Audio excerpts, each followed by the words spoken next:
የፓርላማ ስብሰባ በዛሬው ዕለት ተካሄደ። የኢፌዴሪ ጠቅላይ ሚኒስትር ዶክተር አብይ አህመድ ለአሜሪካው ፕሬዝዳንት ዶናልድ ትራምፕ በዛሬው ዕለት በተካሄደው ስድስተኛው የኢፌዴሪ የሕዝብ ተወካዮች ምክር ቤት 5ኛ ዓመት የሥራ ዘመን 10ኛ መደበኛ ስብሰባ ላይ ምላሽ ሰጡ።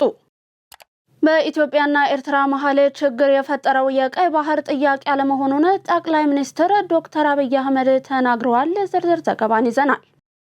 ኢትዮጵያን መጉዳት የሚፈልጉና ፋይናንስ የሚያደርጉ ኃይሎች አሉ፣ ነገር ግን ኢትዮጵያን አይችሏትም ሲሉ ጠቅላይ ሚኒስትር ዶክተር አብይ አህመድ አጽንኦት ሰጥተው ተናገሩ። በበርካታ ቦታዎች ላይ ህወሓትን የሚቃወም ሰልፍ በመካሄድ ላይ ይገኛል። ከውጭ የአሜሪካ መንግስት በሶማሊያ ምድር ላይ ለሚያካሂዳቸው ተከታታይ የአየር ጥቃቶች ዋነኛ ምክንያት ራስን መከላከል መሆኑ ተገለጸ። ጤና ይስጥልን የተወደዳችሁ የመሃል ሚዲያ አድማጭ ተመልካቾቻችን እንደምንላችኋል። ቀደም ብለን ባሻገርናቸው አበይት ርዕሰ ነጥቦቻችን የዛሬ ለተማክሰኞ መሃል ዜናችን ተጀምሯል። በቅድሚያ ያሻገርናቸውን ጨምረን ሌሎች አዳዲስ የትም ያልተሰሙ መረጃዎችን ይዘንላችሁ ቀርበናል። ዜናውን ላይክና ሼር ሚዲያችንን ሰብስክራይብ በማድረግ ቤተሰብነታችሁን ታጠነክሩ ዘንድ እየጋበዝን ከመሸጋገሪያ በኋላ እንመለሳለን። ትርፋማ የሚያደርጉትን ሱቆች ፈልገው ከሆነ ያለ ጥርጥር ይሄ ሱቅ የናንተ ነው። አሁን ላይ የንግድና ቱሪዝም ቀጠና በሆነችው ፒያሳ ከሀገር ፍቅር ቲያትር ፊት ለፊት G+5 የሆነ የገበያ አዳራሽ እየገነባን እንገኛለን። ሱቆቻችን ከ14 ካሬ ጀምሮ ከ2.2 ሚሊዮን ሙሉ ክፍያ ጀምሮ ማግኘት ይችላሉ። ይሄን የማይደገም ዕድል ሳያመልጦ ፈጥነው ይጠቀሙበት። ለበለጠ መረጃ ከስር ባሉ ስልኮች ሂደው። በቀዳሚነት ወደ ያዝነው መረጃችን አለፍን። የፓርላማ ስብሰባ በዛሬው ዕለት ተካሄደ። ስድስተኛ የኢፌዴሪ የሕዝብ ተወካዮች ምክር ቤት 5ኛ ዓመት የሥራ ዘመን 10ኛ መደበኛ ስብሰባ ጠቅላይ ሚኒስትር ዶክተር አብይ አህመድ በተገኙበት ተካሂዷል። በስብሰባው የምክር ቤቱ አባላት ጥያቄያቸውንም አቅርበዋል። ጠቅላይ ሚኒስትር ዶክተር አብይ አህመድ በፌዴራል መንግስት የ2018 በጀት ዓመት የ6 ወራት የሥራ አፈጻጸም ሪፖርት ላይ ከምክር ቤት አባላት ለቀረቡላቸው ጥያቄ ምላሽና ማብራሪያን ሰጥተዋል። ጠቅላይ ሚኒስትር ዶክተር አብይ አህመድ በተገኙበት በተካሄደው ስድስተኛ የሕዝብ ተወካዮች ምክር ቤት 5ኛ ዓመት የሥራ ዘመን 10ኛ መደበኛ ስብሰባ ከምክር ቤቱ አባላት ለጠቅላይ ሚኒስትር ዶክተር አብይ አህመድ የተለያዩ በርካታ ጥያቄዎች ቀርቦላቸዋል። በስብሰባው ከምክር ቤቱ አባላት ከተነሱ ጥያቄዎች መካከልም በአንዳንድ አካባቢዎች ላይ እየተስተዋሉ ያሉ ግጭቶችን በመፍታት ዘላቂ ሰላምን ለማስፈን ምን እየተሰራ እንደሆነ ቢገለጽ፣ ግጭት የነበረባቸውን አካባቢዎች መልሶ ለመገንባት እየተከናወኑ ያሉ ተግባራት ምንድን ናቸው? 7ኛው ሀገራዊ ጠቅላላ ምርጫ ስኬታማ ሆኖ እንዲጠናቀቅ ከመንግስት አኳያ የሚጠበቁ ተግባራትን በብቃት ለመፈጸም ምን ዝግጅት ተደርጓል? የትግራይ ክልል የሰላም ሁኔታ አሁናዊ ሁኔታ ምን ደረጃ ላይ ይገኛል? ሀገራዊ ጠቅላላ ምርጫውን ለማካሄድ ከጊዜያዊ አስተዳደሩ ጋር እየተሰሩ ያሉ ስራዎችስ ምን ይመስላሉ? ሀገራዊ ምክክር እንዲሳጋና እድሉን በአግባቡ ለመጠቀም ከህዝቡና ባለድርሻ አካላት የሚጠበቀውን በተመለከተ ቢብራራ። የስራ አጥነት ችግርን ለመፍታት መንግስት ምን እየሰራ እንደሆነ ቢገለጽ። ለሀገራዊ ምክክሩ ስኬትና ሰላም ቁልፍ ነውና ከታጠቁ ኃይሎች ጋር ዘላቂ ሰላምን ለማስፈን መንግስት እያከናወነ ያለው ተግባር ቢብራራ። ብሔራዊ ጥቅሞችን ለይተን እንደ ሀገር በአንድነት እንድንቆም መንግስት እያከናወነ ያለው ተግባር ቢብራራ። የሀገር ውስጥ መድኃኒት አምራቾችን ለመደገፍና በዘርፉ የሚስተዋሉ ችግሮችን ለመቅረፍ ምን እየተሰራ ነው? መንግስት ለ7ኛው ሀገራዊ ምርጫ ምቹ ሁኔታዎችን ከመፍጠር አንጻር ምን እየሰራ እንደሆነ በዝርዝር ቢገለጽ። የኑሮ ውድነትን ለማቃለል እየተሰሩ ያሉ ተግባራት ቢገለጹ የሚሉትን ጨምሮ ሌሎችም ጥያቄዎች እንዲሁም አስተያየቶች ከምክር ቤቱ አባላት ለጠቅላይ ሚኒስትር ዶክተር አብይ አህመድ ያቀረቡ ሲሆን ጠቅላይ ሚኒስትሩም ለእያንዳንዱ ጥያቄ ማብራሪያን ሰጥተዋል። የኢፌዴሪ ጠቅላይ ሚኒስትር ዶክተር አብይ አህመድ ለአሜሪካው ፕሬዝዳንት ዶናልድ ትራምፕ ምላሽን ሰጡ። ጠቅላይ ሚኒስትር ዶክተር አብይ አህመድ ለሕዝብ ተወካዮች ምክር ቤት በህዳሴ ግድብ ግንባታ ወቅት አንድም ብድር እንዲሁም እርዳታ ኢትዮጵያ ከየትኛውም ወገን አለመውሰዷን ተናግረዋል። ጠቅላይ ሚኒስትር ዶክተር አብይ አህመድ የ2018 በጀት ዓመት የ6 ወራት የስራ አፈጻጸም ሪፖርት ላይ ከምክር ቤት አባላት ለተነሱላቸው ጥያቄዎች ምላሽና ማብራሪያን በሰጡበት ወቅት ነው ይህንን የተናገሩት። በጀግኖች ኢትዮጵያውያን ቁርጠኝነትና አቋም በሀገርም ውስጥ ከሀገር ውጭም ባሉ ኢትዮጵያውያን በቁርጠኝነት ጨክነው በጋራ ቆመው ስለሰሩ የተከናወነ ፕሮጀክት ነው ሲሉ ለግድቡ ግንባታ ብድርም ሆነ እርዳታ እንዳልወሰደች አጽንኦት ሰጥተው ተናግረዋል። የአሜሪካው ፕሬዝዳንት ዶናልድ ትራምፕ ሀገራቸው የታላቁ ህዳሴ ግድብ ግንባታን በገንዘብ መደገፏን በቅርቡ በተደጋጋሚ ሲናገሩ የቆየ ሲሆን ይህንን ተከትሎ የጠቅላይ ሚኒስትር ዶክተር አብይ አህመድ በከፍተኛ ባለስልጣን የተሰጠ ይፋዊ ምላሽ ነው። ጠቅላይ ሚኒስትሩ ለህዝብ ተወካዮች ምክር ቤት አባላት ኢትዮጵያ ከአፍሪካ ቀዳሚ የሆነውን ታላቁን የኢትዮጵያ ህዳሴ ግድብን ገንብታ ብቻ እንዳልቆመች በመግለጽም ከአፍሪካ ሶስተኛ የሆነውን ኮይሻን እየሰራች ነው ብለዋል። በኢትዮጵያ ውስጥ የግዙፍ ፕሮጀክቶች ስራ አለመቆሙን ለምክር ቤት አባላት የተናገሩት ጠቅላይ ሚኒስትሩ ከአፍሪካ አንደኛው ኤርፖርት ግንባታም ተጀምሯል ብለዋል። በኢትዮጵያና በኤርትራ መሀል ችግር የፈጠረው የቀይ ባህር ጥያቄ አለመሆኑን ጠቅላይ ሚኒስትር ዶክተር አብይ አህመድ ተናገሩ። አንዳንድ ሰዎች በኢትዮጵያና በኤርትራ መሀል ችግር የፈጠረው የኢትዮጵያ መንግስት የቀይ ባህር ጥያቄ ስላነሳ ነው የሚሉ ወሬዎች መኖራቸውን አንስተው እውነታው ግን ይህ አይደለም ብለዋል። ተጨማሪ አለ። የኢትዮጵያና ኤርትራ ችግር በትግራይ ጦርነት ወቅት እየተጠነሰሰ እንደሆነ ጠቅላይ ሚኒስትሩ ገልጸዋል። ግጭቱ በትግራይ ጦርነት ወቅት ከኤርትራ ጦር ዘረፋ እንዲሁም ግድያ ጋር ተያይዞ የተጀመረ እንደሆነም ጠቅላይ ሚኒስትር ዶክተር አብይ አህመድ በህዝብ ተወካዮች ምክር ቤት ቀርበው ተናግረዋል። በአድዋ ከተማ ፋብሪካ ሲዘርፉ እንደነበርና አዲግራትም በተመሳሳይ ይህንን ድርጊት ሲፈጸም እንደነበር አንስተዋል። የኢትዮጵያ መንግስት በሰዓቱ በሁሉም በኩል መዋጋት እንዳልቻለም አጽንኦት ሰጥተዋል። ጠቅላይ ሚኒስትሩ የመንግስትን የ2018 በጀት ዓመት በ6 ወራት የስራ አፈጻጸም ሪፖርት በሚያቀርቡበት ወቅት ነው ይህንን ያሉት። ይህንን ችግር ለመፍታትም የተለያዩ የመንግስት አካላት ኤርትራ ሄደው እንደነበርና ምንም መፍትሄ እንዳላመጡም ገልጸዋል። የቀድሞዎቹ የኢትዮጵያ ባለስልጣናት ደመቀ መኮንንንና ገዱ አንዳርጋቸውን ወደ ኤርትራ ልከው ህዝቡን እንዳያጎሳቁሉ መጠየቃቸውን ለፓርላማ ተናግረዋል። በተጨማሪም ሻዕቢያ ህወሓት ካልጠፋ በሚል ነው ከኛ ጋር ግጭት ውስጥ የገባው ሲሉ ገልጸዋል። ጠቅላዩ የሰሜኑን ጦርነት በማስታወስም ያኔ ሻዕቢያ በትግራይ ህዝብ ላይ ጭፍጨፋ ሊያካሂድ ፍላጎት ማሳየቱን ተከትሎ ቁርሾ ውሃ ብሎ መቀስቀሱንም አንስተዋል። ታዲያ የፌዴራል መንግስቱ በትግራይ ህዝባችን ላይ የሚፈጸመውን ማንኛውንም ጥቃት አንቀበሉም ማለቱንና የሰሜኑ ጦርነት ማብቂያ የሆነውን የፕሪቶሪያውን ስምምነት መፈረሙን ተከትሎ ህወሓት ሳይጠፋ ለምን በሚል ሻዕቢያ የለየለት ግጭት ውስጥ መግባቱን ገልጸዋል። ከዚህም ጋር አያይዘው የትግራይ ህዝብን እንዲሁም ህወሓትን ራሱን ካላጠፋ በሚል ከኢትዮጵያ መንግስት ጋር ግጭት ውስጥ ካገባው ሻዕቢያ ጋር ህብረት ለመፍጠር የተንቀሳቀሰው ህወሓት ለህዝቡ ያለውን ጥላቻ ያረጋገጠ መሆኑንም ይፋ አድርገዋል። በትግራይ ውጊያ ሲጀመር የመጀመሪያው ዙር ውጊያ ሽሬን ካስለቀቅን በኋላ የኤርትራ ጦር ከኋላ ሆኖ ሽሬ ተከትሎ ገብቶ የግለሰቦችን ቤትና ፎቅ ማፍረስ ጀመረ። አልተናገርንም እንጂ አክሱምን ይዘን ስናልፍ አክሱም ገብቶ ወጣቶችን በጅምላ ሲረሽን ጸብ ተፋፍሟል። አድዋን ይዘን ስናልፍ አድዋ ፋብሪካዎችን ሲሰርቅ እንዲሁም ሲፈታታ ጸብ ተጋግሏል። አዲግራት ደርሰን የመድኃኒት ፋብሪካውን የሚነቅለውን ነቅለው የማይነቀለውን ሲያፈራርሱ ጸቡ ጫፍ ደርሷል። ነገር ግን በዚያን ወቅት የኢትዮጵያ መንግስት በዚህም በዚያም የመዋጋት አቅም አልነበረው። ይሄ ሁሉ ሲደረግ በርካታ ኢንቮይ በወቅቱ ወደ ኤርትራ ልኬ ነበር። ከላኳቸው ሰዎች መሃል ግን ገሚሶቹ አሁን ላይ ከኔ ጋር የሉም። ለምሳሌ አቶ ገዱ 2 ጊዜ ልኬያቸው ነበር። የላኳቸው የትግራይን ህዝቤን አታጎሳቅሉ ብዬ ነበር። አቶ ገዱ ህሊና አላቸው፣ ክር አላቸው። እዛ ለምን ጉዳይ ሄደው ምን እንደመከሩ እራሳቸው እኛም ሻዕቢያም ያውቃል ሲሉ የኢፌዴሪ ጠቅላይ ሚኒስትር ዶክተር አብይ አህመድ ተናግረዋል። ኢትዮጵያን መጉዳት የሚፈልጉ እንዲሁም ፋይናንስ የሚያደርጉ ኃይሎች አሉ፣ ነገር ግን ኢትዮጵያን አይችሏትም ሲሉ የኢፌዴሪ ጠቅላይ ሚኒስትር ዶክተር አብይ አህመድ ተናገሩ። ጠቅላይ ሚኒስትር ዶክተር አብይ የውጭ ኃይሎች ገንዘባቸውን ያፈሳሉ፣ ይከስራሉ፣ እኛ ግን ጉዟችንን እንቀጥላለን ብለዋል። ተጨማሪም በውስጥ የውይይት በርን ክፍት እንደሚያደርጉ እየተናገሩም ሲሆን ባንዳ የነበረው ሰው ልብ ገዝቶ ሲመለስ መቀበል ግዴታ መሆኑን አስረድተዋል።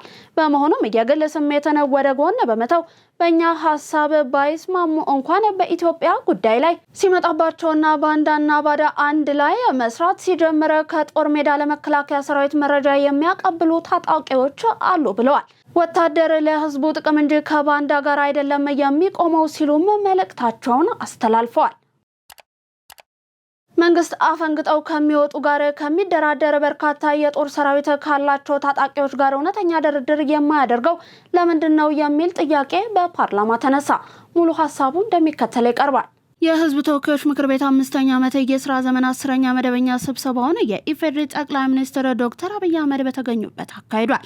ጠቅላይ ሚኒስትሩ የ2018 በጀት ዓመት የ6 ወራት የሥራ አፈጻጸም ሪፖርት ላይ ከምክር ቤቱ አባላት ለሚቀርቡላቸው ጥያቄዎች ምላሽና ማብራሪያን በመስጠት እየጀመሩ ሲሆን ከእርሳቸው አስቀድሞ ግን የተለያዩ ጥያቄዎች ተነስተውላቸዋል። በዋነኛነት 7ኛው ጠቅላላ ምርጫ፣ የባህር በር፣ ሰላምና ጸጥታ፣ የተፈናቃዮች ሁኔታ፣ ህወሓት፣ የሀገራዊ ምክክር ኮሚሽን ዋና ዋናዎቹ ናቸው። የፓርላማ አባሉ አበባው ደሳለኝ ለጠቅላይ ሚኒስትር ባነሱት ጥያቄ መሰረትም የሀገሪቱን የኢኮኖሚ ችግር ከሚያባብሱ ጉዳዮች መካከል ዋነኛው በሀገሪቱ ያለው የሰላምና የጸጥታ ችግር አለመቀረፍ ነው ብለዋል። ይህንን ለመቅረፍም የምክር ቤቱ አባላት ለ3 ዓመታት ውትወታ ሲያደርግ እንደነበረ ቢከርምም ምንም አይነት ለውጥ አለመምጣቱን እንዲሁም መንግስት ከተለያዩ የታጠቁ አካላት ጋር ድርድር እያደረኩ ነው ቢልም ተጨባጭ ለውጥ አምጥቷል ወይ ሲሉ ጠይቀዋል። በተጨማሪም መንግስት አፈንግጠው ከሚወጡ ታጣቂዎች ጋር ከመደራደር ይልቅ በርካታ የጦር ሰራዊት ካላቸው ታጣቂዎች ጋር እውነተኛ ድርድር የማያደርገው ለምንድነው ሲሉ አክለዋል። ጠቅላይ ሚኒስትር ዶክተር አብይ አህመድም ከፓርላማ አባላቱ ለተነሱላቸው ጥያቄዎች ሰፊ ማብራሪያን ሰጥተዋል። ልዩነቶችን በይቅርታ ማለፍ ለውይይትና ለንግግር ሁልጊዜም ዝግጁ መሆን ይገባል ሲሉ የኢፌዴሪ ጠቅላይ ሚኒስትር ዶክተር አብይ አህመድ ገለጹ።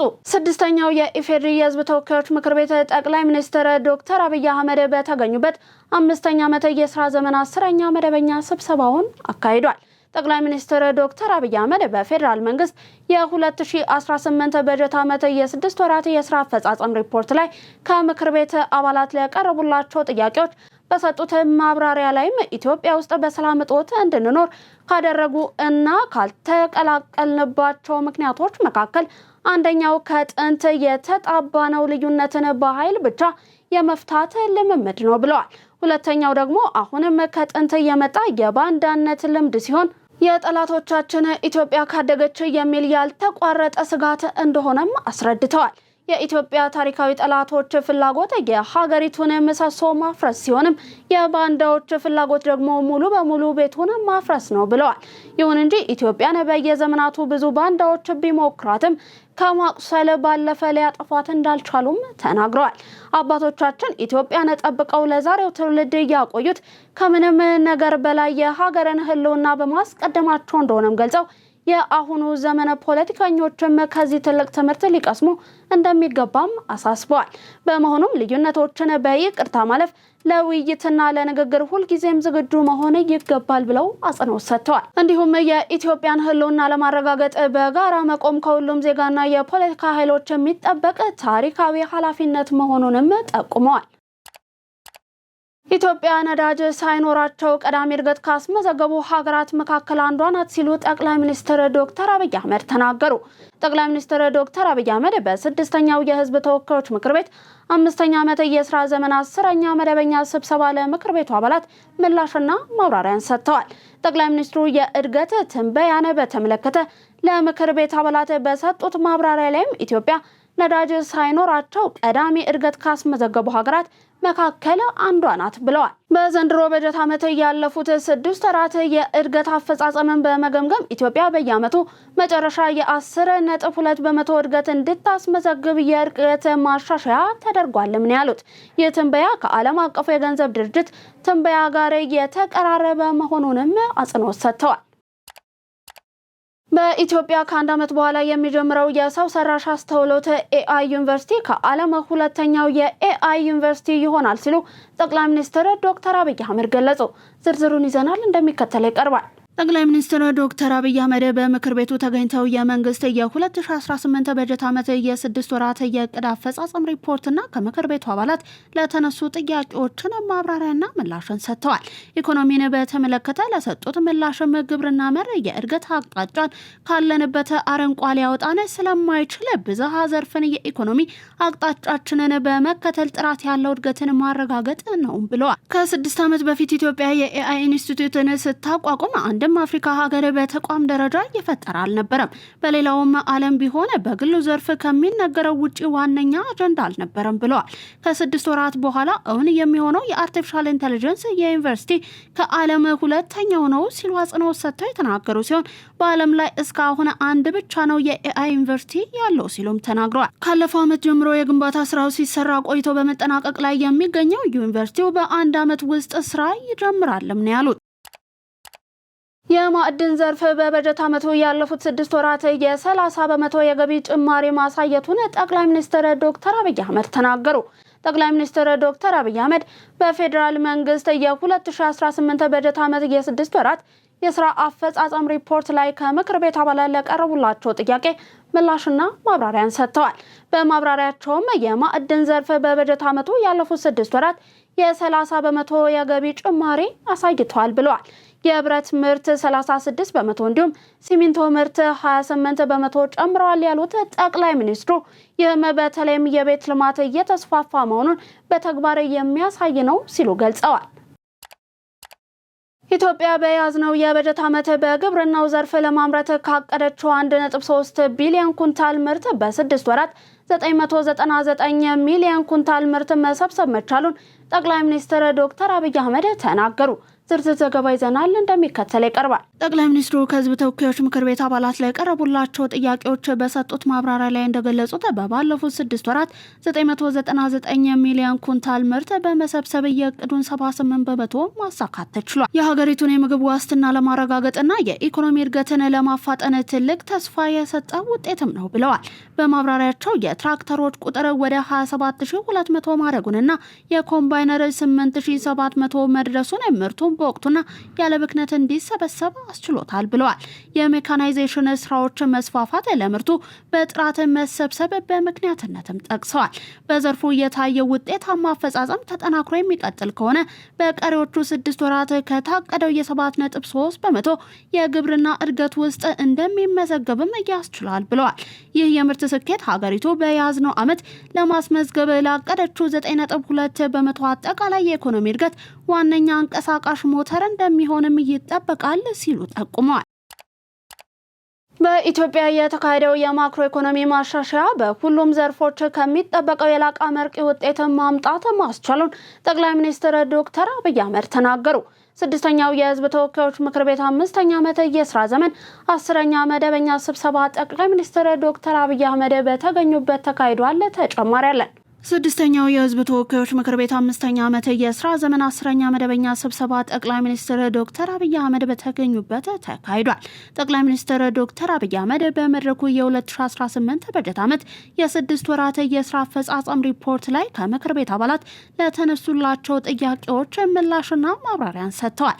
ማክሮ ኢኮኖሚ ሪፎርምን በተመለከተ በሰጡት ማብራሪያ የማክሮ ኢኮኖሚ ማሻሻያው የኢኮኖሚ ስብራትን ለመጠገን ያለመ መሆኑንም አንስተዋል።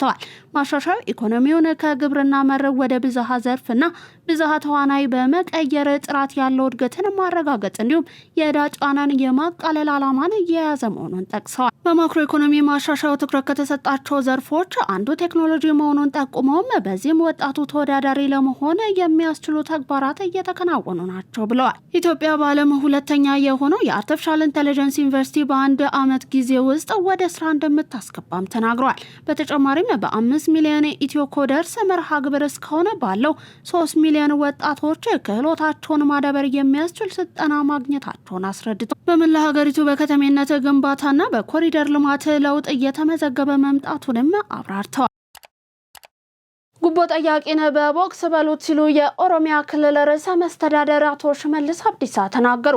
ጉቦ አንድም ሳንቲም አትስጡ፣ የሚያስቸግራችሁ ካለ ለኃላፊው ንገሩት፣ በኃላፊው ካልሆነ ለኛ ንገሩን፣ በእኛ የማይሰማ ከሆነ በእጃችሁ በቦክስ ቢሆን በሉት እንዳትለቁት ሲሉ የኦሮሚያ ፕሬዝዳንት ሽመልስ አብዲሳ ተናግረዋል። ሌባ ለምንም አይሆንም፣ አይጠቅምም፣ መጥፋት ያለበት ሰው ነው። እኔም በሆነ መጥፋት አለብኝ። ህዝብና ሀገር ደግሞ መቀጠል አለባቸው። እንቅፋት የሚሆኑትን እያጠፉ መሄድ ያስፈልጋል ሲሉ የኦሮሚያ ክልል ርዕሰ መስተዳደር አቶ ሽመልስ አብዲሳ ከሰሞኑ አዳማ ውስጥ የክልሉ የዓመቱ የመጀመሪያ 6 ወራት የስራ አፈጻጸም ግምገማ መድረክ ላይ የሙስና ተግባርን በማስመልከት ባደረጉት ንግግራቸው ገልጸዋል። በአንድ ሳምንት ውጊያ የተፈናቃዮች ቁጥር 60 ሺህ መድረሱ ተሰማ። ከሳምንት በፊት የትግራይ ኃይሎች ወደ ወሎ ራያ እንዲሁም ጸለምት አካባቢ የከፈቱትን ትንኮሳ ተከትሎ ከቆቦ ከተማ ዙሪያ ካላማጣ፣ ከራያ፣ ከባላ፣ ከኮረም እንዲሁም ከታዛ ወረዳዎች ተሰደው ወደ ቆቦ እንዲሁም ወልዲያ የተፈናቀሉ ወገኖች ቁጥር 60 ሺህ መድረሱ ለማወቅ ተችሏል። የሰሜን ወሎ ዞን የአደጋ መከላከልና ዝግጁነት ጽሕፈት ቤት በበኩሉ በአካባቢው ባለው ውጥረት ምክንያት ስለ ተፈናቃዮች ትክክለኛ መረጃ ለማግኘት መቸገሩን ገልጿል። ወደ ዋጅራትና አካባቢ በኃይል ከቀናት በፊት ገብተው የነበሩ የትግራይ ኃይሎች በዛሬው ዕለት ወደ መቀሌ መመለሳቸው መዘገቡ ይታወሳል። በበርካታ ቦታዎች ላይ ህወሓትን የሚቃወም ሰልፍ በመደረግ ላይ ይገኛል። ሰልፈኞቹ ህወሓት ከግጭት እንቅስቃሴው እንዲቆጠብና ጦርነት እንዲያበቃም ጠይቀዋል። ላለፉት 5 ቀናት ተቋርጦ የቆየው ወደ ትግራይ ክልል የሚደረገው የአውሮፕላን በረራ ዛሬ ዳግም ሊጀምር መሆኑን የኢትዮጵያ አየር መንገድ አስታወቀ። በመቀሌ አሉላ አባነጋ አውሮፕላን ማረፊያ ምንጮች ተቋርጦ የነበረውን የበረራ አገልግሎት እንደሚጀምር ለቲክቫ ኢትዮጵያ ገልጸዋል። ከሰሞኑ ቤታቸው የነበሩ ሰራተኞችም ወደ ስራቸው እንዲመለሱ እንደተነገራቸው ምንጮቹ አክለዋል። አንድ የኢትዮጵያ አየር መንገድ የበላይ ኃላፊም ነገ ወደ መቀሌ በረራ አለን ሲሉ ተናግረዋል። ከአዲስ አበባ ወደ ትግራይ ክልል የሚደረገው የሀገር ውስጥ የአውሮፕላን በረራም ከሐሙስ ጥር 21 ቀን 2018 ዓ.ም አንስቶ ተቋርጦ እንደነበረ ይታወሳል። የተወደዳችሁ የመሃል ሚዲያ አድማጭ ተመልካቾቻችን እየተመለከታችሁ የምትገኙት ለዛሬ ለተማክሰኞ ወደ እናንተ እንዲደርስ የተዘጋጀውን መሃል ዜናችንን ነው። ከባህር ማዶ ወደ ያዝናችሁ አለፍን።